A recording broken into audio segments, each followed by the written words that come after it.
Je vais passer la parole à Régène Sénac, qui est chercheuse CNRS au Centre de recherche politique de Sciences Po, donc le CEVIPOF. Régène Sénac a un parcours particulier. Elle est au croisement de plusieurs disciplines, ce qui lui permet d'avoir un regard particulièrement pertinent. Elle est docteure de Sciences Po Paris en sciences politiques, spécialisation pensée politique. Elle est aussi diplômée d'un troisième cycle de droit et aussi d'une maîtrise de philosophie de l'Université de Paris. Donc, au carrefour de ces disciplines, elle travaille les expressions contemporaines du principe d'égalité. Donc, principe d'égalité qu'elle va interroger dans plusieurs sphères ou plusieurs espaces. Donc, ça va aller des usages de la parité et de la diversité à celle de la dite théorie du genre. Donc, Régène Sénac va avoir 20 minutes également. Vous gardez vos questions, parce qu'on aura une deuxième partie d'atelier où là, on sera plus dans le débat et la conversation. Donc, gardez bien vos questions pour Tristan Batelard, pour Régène Sénac et puis pour notre troisième intervenant. Alors, bonjour, merci pour votre invitation. Donc, moi, je ne suis pas spécialiste des médias. Ce que je vais vous présenter, et ça va faire le lien avec ce que vient de présenter Tristan Batelard, c'est la manière dont, après les émeutes dites des banlieues de 2005, il y a eu une montée en puissance des usages de ce terme de diversité dans les médias, mais pas seulement. Donc on a beaucoup parlé des ministres dits issus de la diversité, c'était plutôt des femmes, des sportifs dits issus de la diversité. Il y a eu une institutionnalisation de ce terme, en particulier à travers ce qu'on appelle la soft law, le droit flou, le droit mou, les chartes et les labels. Donc je vais essayer de voir avec vous ce que ça dit en effet de notre principe d'égalité, parce que comme vous l'avez montré à la fin, le diagnostic il est plutôt celui de l'inégalité. En tout cas de la sous-représentation des personnes avec des profils diversifiés, à la fois dans les postes de pouvoir, économique et politique, et sur les écrans ou dans toutes les formes de socialisation. Et qu'est-ce que ça dit de notre application du principe d'égalité? Alors tout d'abord, ici, je crois que je suis en Bretagne. Donc je vais commencer par montrer que ce terme, enfin par voir avec vous le fait que ce terme de diversité, il est très ancré dans l'histoire française. Mais il est ancré au départ, si on lit des historiens tels que Fernand Braudel ou Lucien Febvre, on va avoir l'idée que la France est diversité, ou la France se nomme diversité, au sens où il n'y a pas une uniformité culturelle française, une uniformité géographique, une uniformité dans le rapport à ce qu'est être français, à travers en particulier ce livre de lecture, donc le Tour de France par deux enfants, je ne sais pas si vous le connaissez, fin du 19e siècle, où on fait comme ça le Tour de France et on montre qu'en Bretagne, voilà, les paysages ne sont pas les mêmes, la nourriture n'est pas la même que si vous allez en Alsace ou au hasard dans le sud-ouest ou au Pays Basque. Donc cette idée que la France est diversité fait partie un peu du récit républicain, avec l'idée quand même que l'enjeu, il est de faire unité au-delà de cette diversité-là. Mais qu'il y a une diversité en termes de reconnaissance identitaire, donc il faut reconnaître ces diversités culturelles, locales, à condition que la mère patrie, donc là en termes de genre on peut réfléchir sur cette expression de mère patrie, soit reconnue dans son unité jacobine française. Ce qu'on va voir émerger au XXIe siècle, donc en particulier après les émeutes de 2005, c'est un usage du terme de diversité qui sera beaucoup plus marqué par l'articulation, et Michel Bieborka travaille pas mal là-dessus, un sociologue, entre à la fois la reconnaissance identitaire, mais aussi la reconnaissance du fait que d'être assigné à une communauté, réelle ou supposée, en particulier ethnoculturelle, mais aussi de croyances religieuses, en particulier musulmanes. Donc on peut être assigné à ce type d'identité sans vraiment être par exemple musulman, mais avoir un prénom qui fait penser que. Non seulement doit renvoyer à une reconnaissance identitaire, mais aussi au fait que cette assignation-là est source de discrimination. Donc ça, c'est une spécificité par rapport aux usages plus anciens du terme de diversité. Alors, ce terme de diversité, dans un premier temps, on peut se dire à la Orwell que c'est une novlangue. Dire c'est un terme qui peut empêcher de faire débat. On est tous pour la diversité, comme on est tous contre la faim dans le monde, pour la paix. Il y en a plein d'autres comme ça, non ? Qu'est-ce que ça veut dire d'être pour la diversité ? Et quels moyens on va se donner pour atteindre cet objectif ?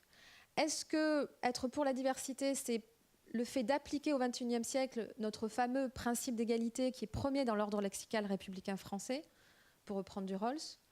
Et qu'est-ce qu'on se donne comme moyen ? Donc vraiment, mon objectif, c'est de montrer en quoi ce qui peut apparaître dépolitisant, à plusieurs titres.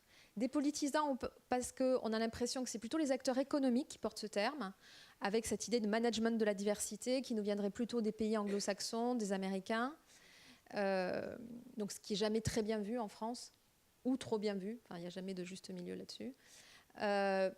Dépolitisant aussi parce qu'on peut avoir l'impression qu'on n'a pas le choix, qu'il faut faire de la diversité, parce qu'on est en période de crise sociale, cohésion sociale et politique, mais aussi en période de crise économique. Donc ce n'est pas de l'ordre du registre du politique, mais d'ordre de la nécessité. Et que c'est dépolitisant aussi parce que ça nous amène à ne plus parler de ce qui peut apparaître comme trop idéologique et faisant mal, c'est-à-dire la lutte contre les discriminations, la lutte contre le racisme, la lutte contre le sexisme, l'hétéronormativité, enfin tous ces gros mots qu'on a du mal à porter aujourd'hui. Ce que je vais vous montrer, et ce que mes enquêtes ont pour objectif de comprendre, c'est en quoi la promotion de la diversité, elle est éminemment politique. Elle est éminemment politique au sens où elle porte le principe de justice, d'égalité ou pas. Et elle est éminemment politique au sens où elle implique les acteurs politiques dans l'entremêlement avec les acteurs, en particulier du monde économique et de socialisation. Les journalistes en font bien sûr partie. Donc à la fois, j'ai analysé des rapports, les rapports institutionnels, mais aussi les rapports de fondation. On a parlé de l'Institut Montaigne, mais il y a aussi d'autres instituts au think tank. Et puis, je vais faire cette présentation courte, donc je ne pourrai pas rentrer dans le détail, à partir de deux enquêtes. Une que j'ai faite en 2008-2009 auprès d'acteurs de l'espace politique, économique, syndical, associatif, religieux, sur c'est quoi la diversité en France aujourd'hui. Donc, c'est auprès de 163 personnes. Et ce qui m'intéressait, c'était d'aller voir un peu les responsables de ces espaces-là, espaces spécifiques au sens habermasien, et de leur demander ce que c'était pour eux que la diversité. C'était un moment 2008-2009 d'institutionnalisation de ce terme. C'est là où est nommé le commissaire à la diversité et à l'égalité des chances. C'est là où Nicolas Sarkozy fait son discours de Palaiseau sur la promotion de la diversité. Enfin, il y a vraiment il y a le label diversité qui émerge aussi après la charte de la diversité. Et puis, je ferai un parallèle avec une enquête plus récente que j'ai effectuée dans le cadre d'un rapport pour le Défenseur des droits et le ministère de la Justice sur la mise en œuvre, ou plutôt la très faible mise en œuvre du droit antidiscriminatoire en France. Et là, j'ai refait des entretiens auprès des institutionnels aussi. En 2008-2009, c'était la HALD, maintenant c'est le Défenseur des droits. Tout le design a changé. En 2008-2009, c'était l'accès, maintenant c'est le Commissariat général à l'égalité des territoires, enfin les syndicats représentatifs. Et puis avec une petite comparaison que je n'aurai pas le temps malheureusement de traiter avec les Pays-Bas, parce que c'est intéressant en termes de modèle d'intégration. On peut avoir l'impression que la France, et il y a beaucoup de littérature là-dessus, se situe plutôt du côté d'une forme d'intégration républicaine fondée sur l'indifférenciation, alors que les Pays-Bas ont pu être perçus comme plutôt un modèle plus marqué par le fait d'assumer une dimension multiculturaliste. On voit qu'il y a une convergence, Job que travaille là-dessus, ou d'autres universitaires, entre la France et les Pays-Bas ou d'autres pays, mais on a fait une petite comparaison là-dessus. Alors très rapidement, sur cette idée de politiser le dépolitisant.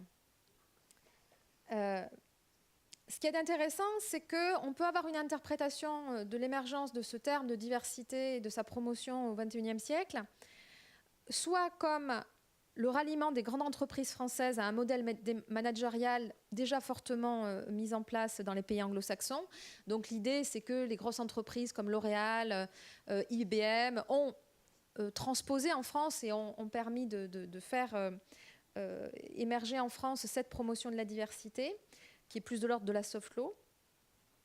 On peut avoir à l'inverse une interprétation qui est celle d'un républicanisme modernisé qui a porté la promotion de la diversité comme une actualisation de la méritocratie républicaine.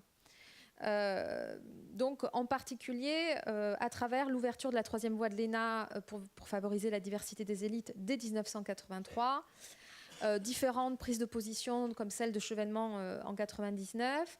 Voilà, donc quid de cette articulation? Donc moi je suis plutôt dans l'idée qu'il y a eu une coalition de causes entre acteurs privés et publics. Et je prendrai 2 points qui me semblent illustrer cela. À la fois la charte diversité et le label diversité. Et je m'inscris ainsi en continuité en particulier avec les travaux de Franck Cauchois, qui dit que, en fait, la promotion de la diversité, ça a été une manière de contrecarrer la montée en puissance du droit antidiscriminatoire, en particulier porté par l'Union européenne. Donc les entreprises ont repris la main sur le volet positif, c'est-à-dire qu'on n'est plus du côté de la sanction ou de la pénalisation des entreprises à travers des recours en discrimination, mais sur le fait de faire de la responsabilité sociale des entreprises, c'est-à-dire de se montrer comme vertueux, de se mettre en scène à travers un marketing de la diversité. Et ce que dit Franck Cauchois, et qui est illustré par la charte et le label, c'est l'idée qu'il y a à la fois le fait de contrecarrer la montée en puissance du droit dur, du droit antidiscriminatoire, et qu'ensuite, donc ça c'est plutôt par le monde des entreprises, et qu'ensuite c'est contre-capturé par les acteurs publics. Donc ce double mouvement, contrecarré, contre-capture, alors je l'illustre à travers la charte diversité. La charte diversité, elle fait suite à un rapport qui a été rédigé par Yazid Sabeg et Laurence Meignery. Yazid Sabeg, c'est intéressant parce que c'est lui qui va être nommé commissaire à la diversité. Je l'interviewe juste avant qu'il soit nommé d'ailleurs. Et ils écrivent un rapport sur les oubliés de l'égalité des chances, qui s'appelle « Participation, pluralité, assimilation au repli ». Très intéressant parce que dans votre intervention, on voit bien qu'en France, très souvent, le terme d'intégration sert en réalité de cache-sexe à celui d'assimilation. Quand on est dans une logique d'intégration éthique à la Habermas, on est plus dans l'idée d'épouser les valeurs, les modes de vie, l'éthos local, national, et donc on est plus dans une logique d'assimilation que d'intégration. Donc cette charte, elle naît suite à ce rapport avec l'Institut Montaigne. Et ce qui est intéressant, c'est qu'ensuite, elle est promue par le ministre en charge de l'égalité des chances, Azouz Begag, qui fait un tour de France de la diversité pour promouvoir cette charte. Donc là, vous voyez bien, à la fois contrecarrer les recours en discrimination et ensuite contrecapturer par les acteurs publics.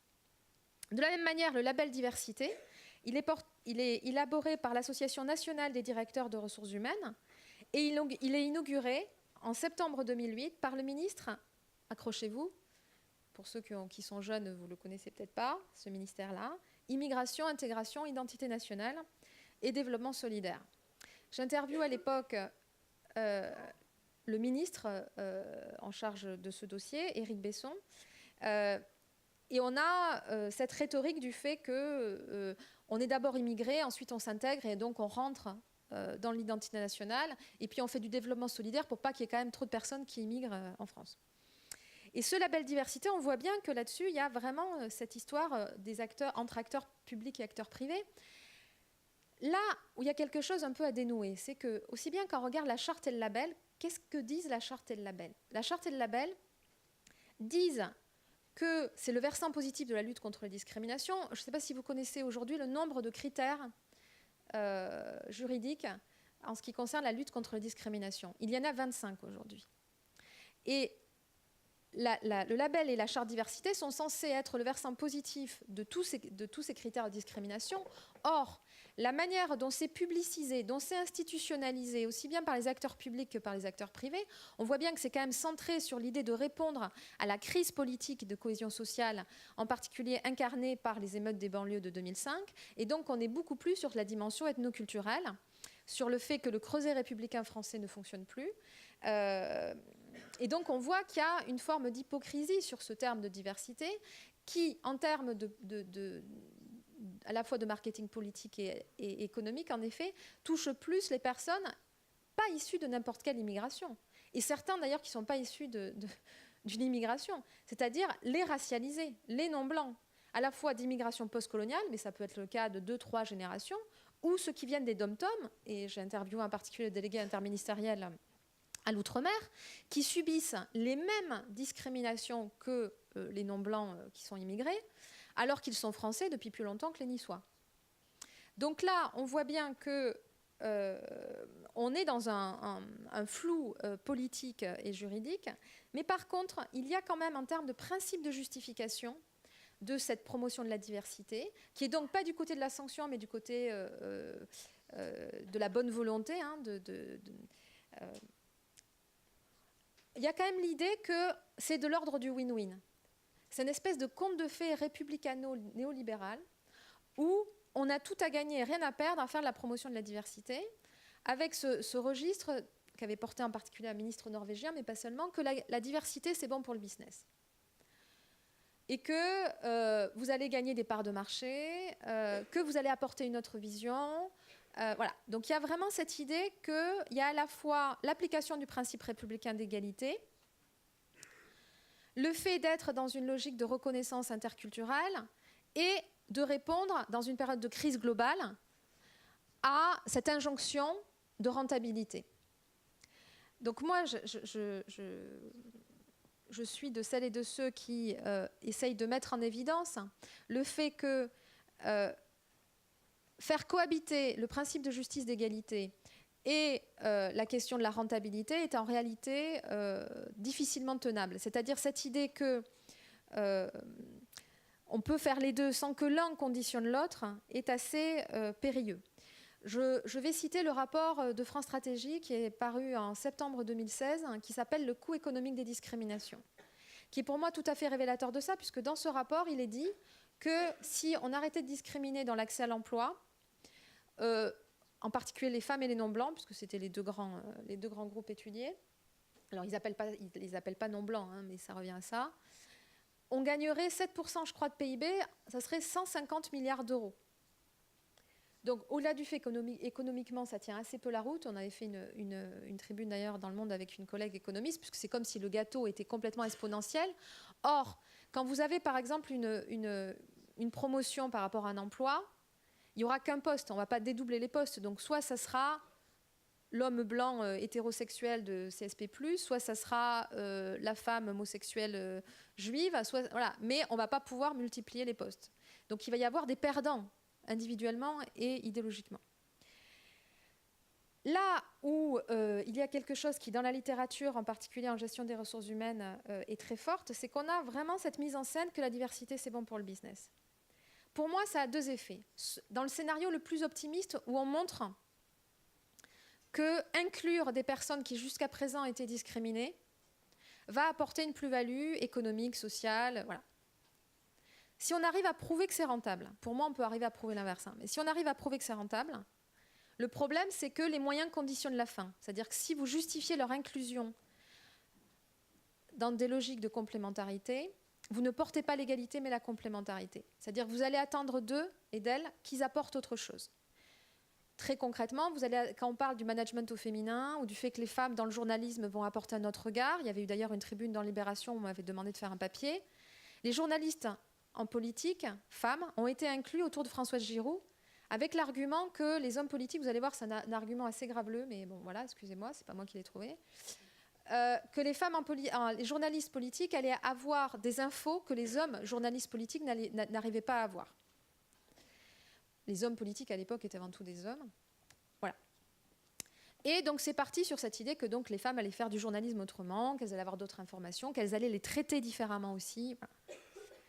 Et les femmes journalistes en politique au XXIe siècle se rendent bien compte que ce principe de justification-là, il conditionne leur pratique du métier. Parce qu'elles sont vues comme des femmes dans le journalisme politique et pas comme des journalistes politiques tout court. De la même manière que les personnes dites issues de la diversité sont vues comme des personnes dites issues de la diversité dans le journalisme. Voilà. Et en particulier que du coup ça leur vaut des réflexions du type je vais en particulier dans la salle des 4 colonnes par exemple à l'Assemblée nationale, je vais répondre à celle qui a la plus belle robe. C'est assez rare qu'un homme ou une femme politique dise je vais répondre à celui qui a la plus belle cravate. Hein. Donc il y a une forme de renvoi à une identité culturalisée maintenant, mais cette idée que les femmes vont le faire autrement, les personnes issues de la diversité. Donc pour moi c'est une alliance entre néolibéralisme et néo-essentialisme. C'est du racisme et du sexisme bienveillant. On les inclut pour les mêmes raisons qu'on les a exclus. On a exclu les femmes et les racialisées de l'espace public, politique, mais pas seulement, avec la rhétorique du fait que leur singularité était incompatible avec l'exercice de la raison, ils étaient trop renvoyés à leur instinct. Et on les inclut avec cette idée que cette fois-ci, leur singularité va être une plus-value, qu'ils vont faire tout ça différemment. On ne sort pas de ce logiciel de la complémentarité, qui n'en fait pas des semblables. Arendt dit, a une très belle expression, elle parle de s'imaginer comme un semblable. Avec la promotion de la diversité, on ne s'imagine pas comme des semblables, on s'imagine comme des complémentaires, et on s'enferme dans cette assignation. Alors, très rapidement, pour finir, qu'est-ce que je peux vous dire très rapidement sur la manière dont j'ai croisé ou pas la question du rapport au sport et à l'information. Dans mon enquête, en particulier 2008-2009, j'ai interviewé beaucoup d'acteurs politiques, puisque je souhaitais voir en quoi c'était éminemment politique.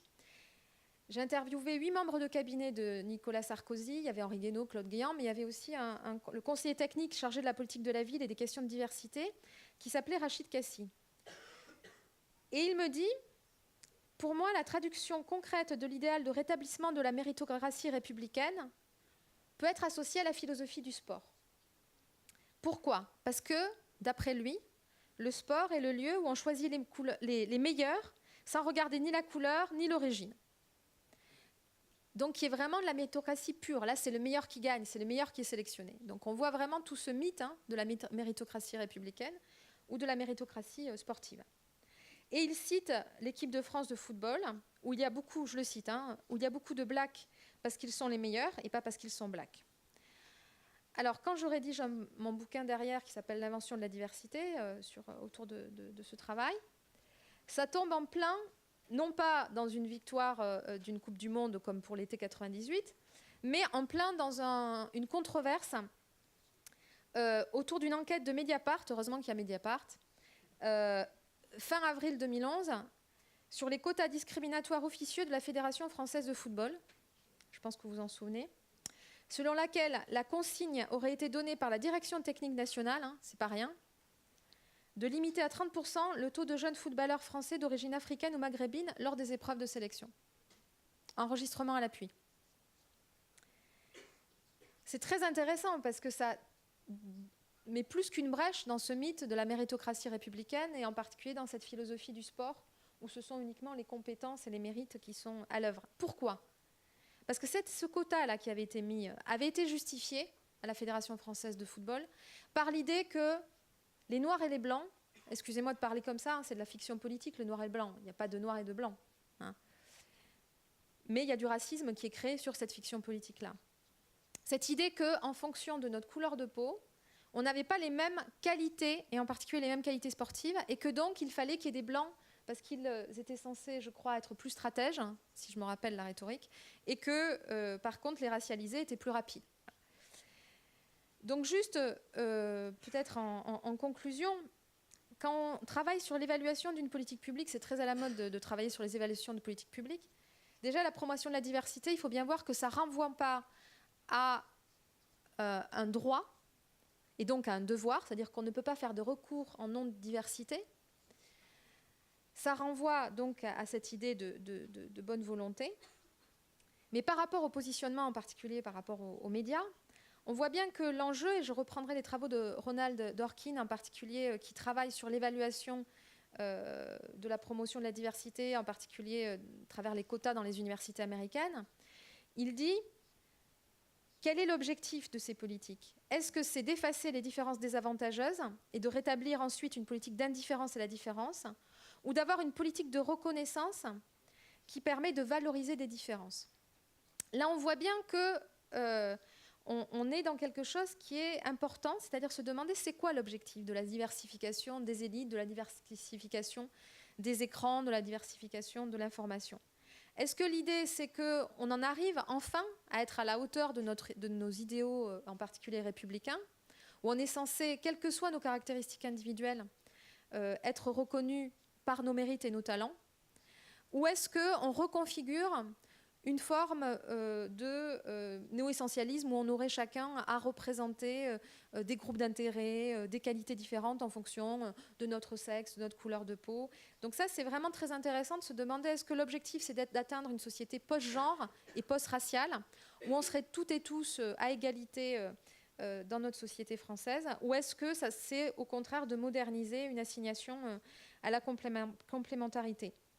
Et puis, juste un dilemme de la cerise sur le gâteau. Très souvent, donc, on dit que la promotion de la diversité, c'est la cerise sur le gâteau au sens où la performance est un peu le plus sur notre principe d'égalité. Moi, je dis le danger, c'est que la cerise, elle empoisonne le gâteau. C'est-à-dire, si... Je sais, j'ai des métaphores pas terribles, mais on fait ce qu'on peut.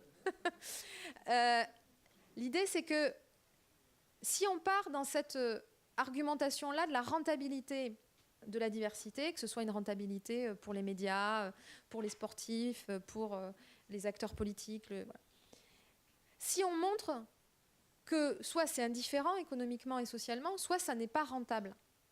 Moi, je suis persuadée qu'on peut prouver, et il y a des études qui le prouvent, hein, et le Front National, par exemple, utilise des données pour prouver que l'immigration n'est pas rentable, pour justifier la fermeture des frontières. Donc on se retrouve à être chiffre contre chiffre, et à, comme le dit Soupio, faire un gouvernement par les chiffres. Et si on prouve que discriminer, c'est rentable? Moi, je pense qu'en effet, discriminer, ça peut être rentable. On dit souvent il faut promouvoir l'égalité femmes-hommes parce que c'est rentable. Enfin, quelque chose qui serait très rentable, ça serait d'interdire aux femmes de travailler. Je veux dire, là, on aurait... le taux de chômage serait sans doute beaucoup plus bas. Je veux dire, on peut arriver, par la rentabilité, à justifier des choses qui, politiquement, sont... Si on considère le principe d'égalité comme premier, complètement indécent et contradictoire. Donc j'éveille vraiment votre vigilance là-dessus et sur le fait que je pense qu'on est dans un moment où, au motif qu'on n'a plus le droit de penser la politique autrement que comme la gestion du possible, on oublie, et là je reprends une expression de John Scott, le fait que la politique, et le politique, c'est justement la négociation de l'impossible. C'est cet intervalle entre ce que l'on vit, l'ordre établi, et l'horizon vers lequel on veut tendre, qui est un horizon qui est toujours par définition une utopie réaliste, pour reprendre une expression de Kant. Merci.